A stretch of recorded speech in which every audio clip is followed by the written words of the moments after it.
అందరికి నమస్కారము. నా పేరు Vijay Kumar. Welcome to skill Telugu. ఈ ఛానల్ని ఇంకా సబ్స్క్రైబ్ చేయని వాళ్ళు సబ్స్క్రైబ్ చేయండి అండ్ అలాగే లైక్ చేయండి, షేర్ చేయండి. సో ఈరోజు టాపిక్ తెలంగాణ మున్సిపల్ ఎలక్షన్ అనేది రీసెంట్గా జరిగింది, మీ అందరికీ తెలిసిందే.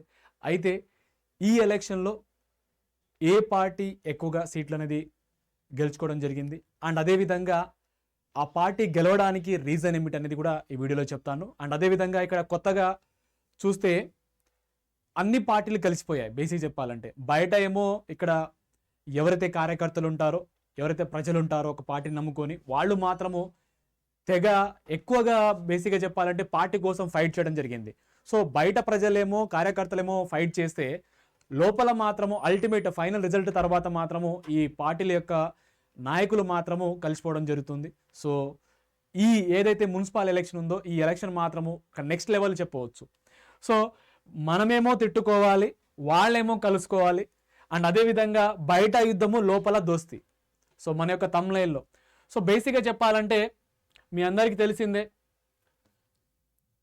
మనకు ఓవరాల్గా నామినేషన్ సంబంధించింది ఏమో లాస్ట్ డేట్ ఏమో 30 జనవరి ఇక్కడ ఇవ్వడం జరిగింది. సో ఫైనల్గా ఇక్కడ మున్సిపల్ ఎలక్షన్ సంబంధించిన షెడ్యూల్ చెప్తున్నాను నేను.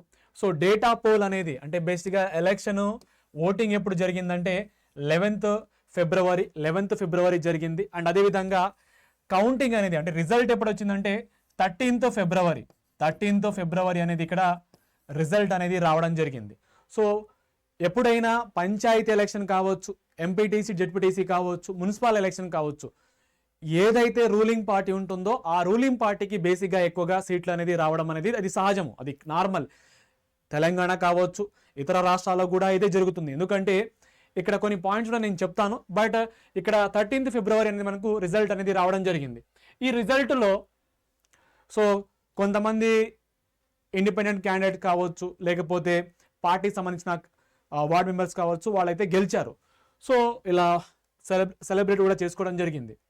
అయితే కాంగ్రెస్కి మాత్రము సో కార్పొరేషన్ సంబంధించింది అండ్ అదేవిధంగా మున్సిపాలిటీ సంబంధించింది అంటే పురపాలక సంబంధించింది ఎలక్షన్ అయితే జరిగాయి. సో 5 కార్పొరేషన్లు ఏమో కాంగ్రెస్ పార్టీ ఇక్కడ గెలుచుకోవడం జరిగింది. అండ్ అలాగే పురపాలక సంస్థలు కనుక చూస్తే 81 స్థానాల్లో గెలుచుకోవడం జరిగింది. సో ఇక్కడ ఓవరాల్గా చూస్తే ఇప్పుడు మున్సిపల్ కార్పొరేషన్లో మేయర్స్ మరియు డెప్యూటీ మేయర్స్ అని ఇక్కడ కలిగి ఉంటారు. కాబట్టి ఇలా కరీంనగర్, నిజామాబాద్, రామగుండము, కొత్తగూడెము, నల్లగొండ, మహబూబ్నగర్, మంచిర్యాల ఇవి కార్పొరేషన్స్. ఇవి కార్పొరేషన్లో మెజారిటీ కాంగ్రెస్ పార్టీ ఇక్కడ స్థానాలు అనేది గెలుచుకోవడం జరిగింది. అయితే ఎక్కడైతే బీజేపీ మాత్రం కరీంనగర్లో గెలుచుకోవడం జరిగింది. అండ్ అదేవిధంగా కొత్తగూడెంలో మాత్రము ఇక్కడ పార్టీ పరంగా మేయర్ పదవి ఏమో సిపిఐ గెలుచుకుంటే డిప్యూటీ మేయర్ మాత్రం ఇక్కడ కాంగ్రెస్ అనేది గెలుచుకోవడం జరిగింది. ఇది మున్సిపల్ కార్పొరేషన్ సంబంధించింది. సో ఏవైతే ఈ 7 మున్సిపల్ కార్పొరేషన్లు ఏవైతే ఎలక్షన్ జరిగాయో అందులో కాంగ్రెస్ పార్టీ 5 గెలుచుకోవడం జరిగింది. మిగతా 2 దాంట్లో ఒకటి సిపిఐ ఇంకోటిదేమో బీజేపీ. ఇక్కడ వరకు అయితే ఓకే. కానీ కొన్ని దాంట్లో ఎస్పెషల్లీ మున్సిపల్ పోలు అంటే ఇప్పుడు మున్సిపాలిటీస్ ఉన్నాయి కదా, సో ఆ మున్సిపాలిటీస్లో మాత్రము కాంగ్రెస్ బీఆర్ఎస్ కాంబినేషన్లో 5 చోట్ల ఇలా దోస్తానం చేయడం జరిగింది. బీఆర్ఎస్ బీజేపీ ఏమో 3 చోట్ల దోస్తానం చేయడం జరిగింది. అండ్ అదేవిధంగా కాంగ్రెస్ బీజేపీ ఏమో 2 చోట్ల దోస్తానం చేయడం జరిగింది. అండ్ అదేవిధంగా కాంగ్రెస్ ఎంఐఎం మజ్లిస్ వాళ్ళేమో 2 చోట్ల దోస్తానం అనేది ఇక్కడ చేయడం జరిగింది. అంటే ఇక్కడ ఎగ్జాంపుల్గా కొన్ని చెప్తాను నేను. ఇక్కడ ఇప్పుడు కొత్తగూడెము ఇది ఆల్రెడీ మీకు చెప్పాను ఇందాకే. ఇప్పుడు నిజామాబాద్ మున్సిపాలిటీస్ ఉంది. ఇందులో ఈ మున్సిపాలిటీస్లో మేయర్ ఏమో కాంగ్రెస్ పార్టీ అయితే డిప్యూటీ మేయర్ మాత్రం ఇక్కడ మజ్లిస్ పార్టీ ఎవరు ఎంఐఎం వాళ్ళు. అండ్ అదేవిధంగా ఆదిలాబాద్ ఉంది. ఆదిలాబాద్లో చైర్పర్సన్ ఏమో ఇండిపెండెంట్ క్యాండిడేట్ అయితే వైస్ చైర్పర్సన్ ఏమో ఎంఐఎం వాళ్ళు. అండ్ అదేవిధంగా జగిత్యాల ఏమో చైర్పర్సన్ ఏమో కాంగ్రెస్ పార్టీ వ్యక్తి అయితే వైస్ చైర్పర్సన్ ఏమో ఇక్కడ ఇండిపెండెంట్ క్యాండిడేట్. సో ఇలా ఇవి మాత్రమే కాకుండా ఎగ్జాంపుల్గా కొన్ని చెప్తాను. ఇప్పుడు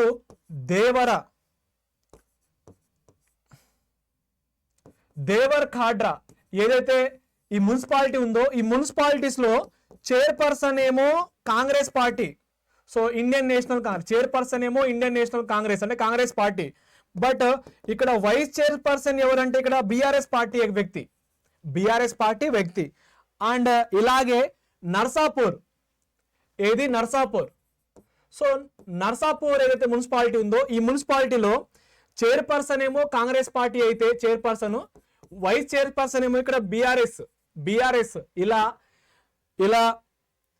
బీజేపీ, ఇక్కడ బీజేపీ, వైస్ చైర్పర్సన్ ఏమో ఇక్కడ బీజేపీ. అలా కాంగ్రెస్ బీఆర్ఎస్ అండ్ అలాగే Congress BJP, Congress MIM, BRS BJP, ఇలా కొన్ని మున్సిపాలిటీస్లో చైర్పర్సన్ ఏమో ఒక పార్టీ అయితే వైస్ చైర్పర్సన్ ఏమో ఒక పార్టీ, చైర్పర్సన్ అయితే ఒక పార్టీ అయితే వైస్ చైర్పర్సన్ ఏమో ఇండిపెండెంట్ క్యాండిడేట్. ఇలా దోస్తానంలో మొత్తానికి అంటే బేసిక్గా చెప్పాలంటే రిజల్ట్ తర్వాత పదవుల కోసము పార్టీలకి ఇక్కడ పార్టీలు అనేది చూడకుండా ఇలా దోస్తానం చేసి మొత్తానికి ఫార్మేషన్ చేయడం జరిగింది.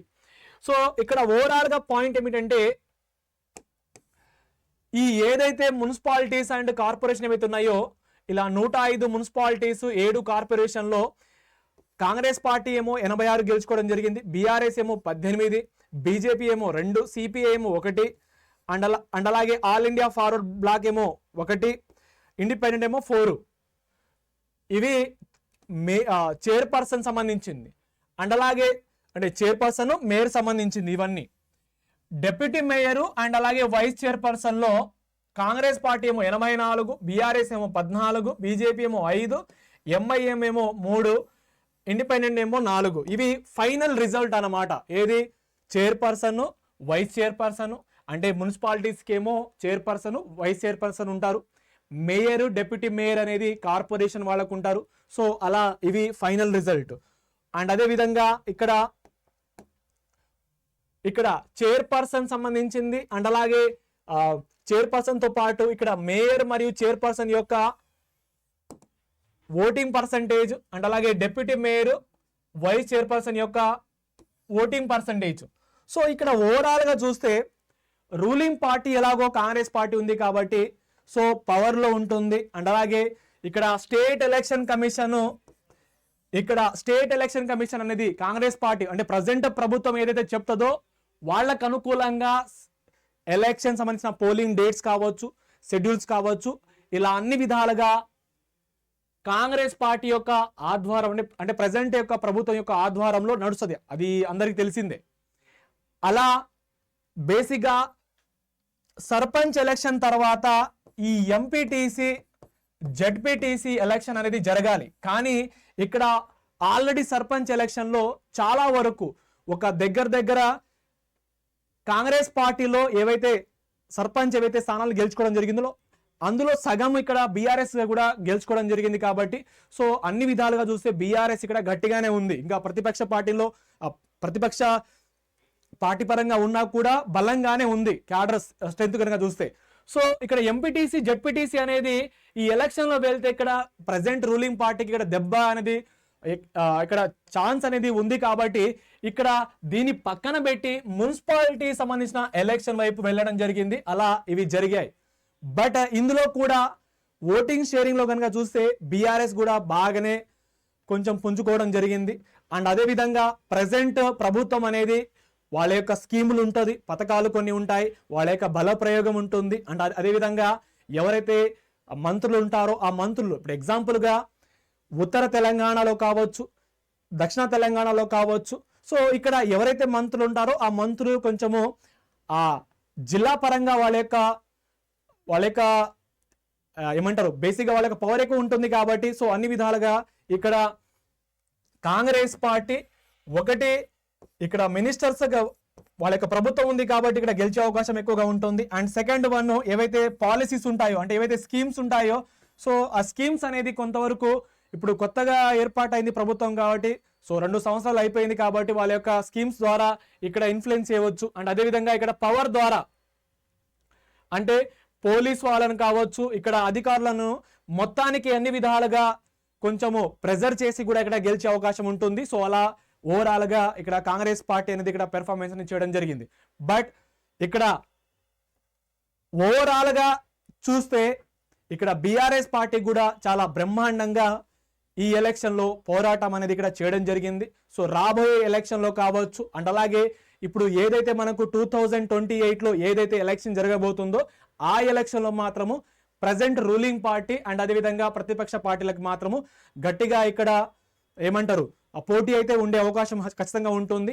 అండ్ అదేవిధంగా ఈ ఎలక్షన్లో చూస్తే ఇక్కడ బీజేపీ కావచ్చు, కాంగ్రెస్ పార్టీ కావచ్చు, బీఆర్ఎస్ కావచ్చు, వీళ్ళు ఓట్ల కోసం మాత్రము ప్రజలు అంటే బేసిక్గా కొంతమంది వాళ్ళకు పదవులు అవసరం లేదు, కానీ ఇది మా పార్టీ మా జెండాని భుజాని పైన ఎత్తుకొని వాళ్ళు ఇలా ప్రచారం చేయడం జరుగుతుంది. అండ్ అదేవిధంగా ఆ పార్టీని నమ్ముకొని ఉండడం జరుగుతుంది. కానీ ఇక్కడ ఫైనల్గా ఓటింగ్ అయిపోయిన తర్వాత ఎవరైతే నాయకులు ఉంటారో వీళ్ళు మాత్రము ఆ పార్టీలకు అతీతంగా అంటే బేసిక్గా ఆ పార్టీలు పక్కన వదిలేసి పదవుల కోసం మాత్రము దోస్తానం అనేది ఇక్కడ చేయడం జరుగుతుంది. సో అల్టిమేట్ ఇది అలా కొన్ని బీజేపీ కాంగ్రెస్ కావచ్చు, బీజేపీ బీఆర్ఎస్ కావచ్చు, కాంగ్రెస్ ఎంఐఎం కావచ్చు, అలా కొన్ని మున్సిపాలిటీస్లో చైర్పర్సన్, వైస్ చైర్పర్సన్ ఇలా సీట్లు అనేది ఇలా షేర్ చేసుకోవడం జరిగింది. సో రీసెంట్గా గొడవలు కూడా కొన్ని ప్రాంతాల్లో కూడా జరిగాయి. అండ్ అదేవిధంగా ఇక్కడ ఈ వీడియో రూపంలో మేము ఏం చెప్పాలనుకుంటున్నామంటే ఇలా మీకు ఏదైతే ఒక పార్టీ అంటే మీరు ఈ ప్రభుత్వం బేసిక్గా ఇప్పుడు కాంగ్రెస్ ప్రభుత్వం ఉంది, సో ఈ ప్రభుత్వం మీకు ఏమైనా మంచి చేసింది అంటే మీరు ఓటేయండి, లేకపోతే మీకు నచ్చిన పార్టీకి ఓటేయండి అని చెప్పడం జరుగుతుంది. సో ఎందుకంటే ఓటు అనేది కేవలము నోటు కోసం మాత్రమే కాకుండా లేకపోతే ఇలా ఏదైతే వాటర్ బాటిల్ కావచ్చు, లేకపోతే కొన్ని ఈ మధ్య చూసాం మనం బాగానే, సో ఫ్రిడ్జ్ కావచ్చు, టీవీలు కావచ్చు, ఇలా చాలా రూపంలో ఇక్కడ బహుమతులు అనేది ఇవ్వడం జరిగింది. సో వీటిని జోలికి వెళ్తే రేపటి నాడు ఏమైనా ప్రాబ్లం ఉన్నప్పుడు లేకపోతే మీకు ఏమైనా సహాయం కావాలన్నప్పుడు సో ఆ టైంలో ఇక్కడ అందే అవకాశం అనేది చాలా తక్కువగా కలిగి ఉంటుంది. కాబట్టి సో దయచేసి రాబోయే ఎంపీటీసీ, జడ్పీటీసీ ఎలక్షన్లో కూడా ఖచ్చితంగా మీరు మీ ఓటుని ఎలాంటి ఏవైతే నగదు ఏవైతే ఈ మనీ ఇవ్వడం జరుగుతుందో దీన్ని కొంచెం ఎంకరేజ్ చేయకుండా సో ఒక బాధ్యతంగా మీ యొక్క ఓటుని మీరు యూజ్ చేసుకోండి. అండ్ ప్రజెంట్ ఇప్పుడు ఈ ప్రభుత్వం పని చేస్తుందంటే ఎంకరేజ్ చేయండి, లేకపోతే ఓటేయడం అనేది కరెక్ట్ కాదు. ఎందుకంటే ఇప్పుడు ఏదైనా ఏ గవర్నమెంట్ అయినా మనము మార్పు చెందాలంటే మన యొక్క ఓటుతోటిని. సో మనము మంచి చేస్తున్నారంటే ఓటేద్దాము, మంచి చేయట్లేదంటే ఓటేయడం అనేది అంటే ఆల్టర్నేట్ చూసుకోవాలి. సో అలా ఆల్టర్నేట్ ఉంటేనే ఆ రాష్ట్రాలు కావచ్చు, మున్సిపాలిటీస్ కావచ్చు, కార్పొరేషన్ కావచ్చు అలా డెవలప్ అవడం జరుగుతుంది. ఇప్పుడు ఏదైతే కేరళ రాష్ట్రం ఉందో ఒకప్పుడు ఆల్టర్నేట్గా ఒకసారి కాంగ్రెస్ వస్తే ఇంకోసారి కమ్యూనిస్ట్ పార్టీ వచ్చేది, అలా బ్రహ్మాండంగా వాళ్ళు అభివృద్ధి చెందారు. సో అలా మన దగ్గర కూడా ఇప్పుడు ఈ ప్రభుత్వం మంచి చేస్తుందంటే మరోసారి గెలిపిద్దాం, ఈ ప్రభుత్వం చేస్తలేదంటే ఇంకో పార్టీకి అవకాశం ఇద్దాము. సో అలా కొంచెము ఎవరైతే కార్యకర్తలు ఉంటారో మీరు పార్టీని నమ్ముకోండి, కానీ అల్టిమేట్ ఎక్కువగా కొంచెము ఇలా గొడవలకు సంబంధించింది కాకుండా ఇలా ఎలాంటి జోలికి మాత్రం వెళ్ళకండి. సో మరిన్ని వీడియో కోసము లైక్ చేయండి, షేర్ చేయండి అండ్ అలాగే సబ్స్క్రైబ్ చేయండి. Thank you so much.